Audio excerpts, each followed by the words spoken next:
হ্যাঁ হ্যাঁ হ্যাঁ, এটা তো তাদের চরম দৌরাত্ম্য। আমার দুঃখ হয় যে কোন একটা ছেলে ঘোড়ার উপর বসে তলোয়ার নিয়ে মহড়া দেওয়াতে তাকে গ্রেফতার করা হয়েছে, আর তারা পূজার নামে, ধর্মীয় উৎসবের নামে রামদা বল্লম ছুরি নিয়ে মহড়া দেয়, তারা গ্রেফতারের আওতায় আসে না কেন? এটা তো আমাদের একটা প্রশ্ন।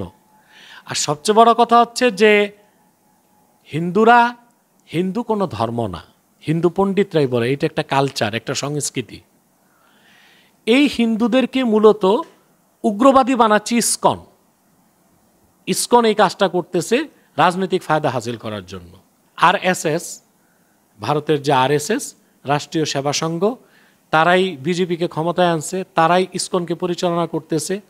এখানে মুকেশ আম্বানি এবং গৌতম, ভারতের হিন্দু ব্যবসায়ী, তারা প্রচুর টাকা পয়সাও দিয়ে থাকে ইসকনের মাধ্যমে হিন্দুদেরকে উগ্রবাদী বানাতে। এটা একান্তই তাদের একটা রাজনৈতিক ফায়দা হাসিলের উদ্দেশ্য। ঠিক রাখ।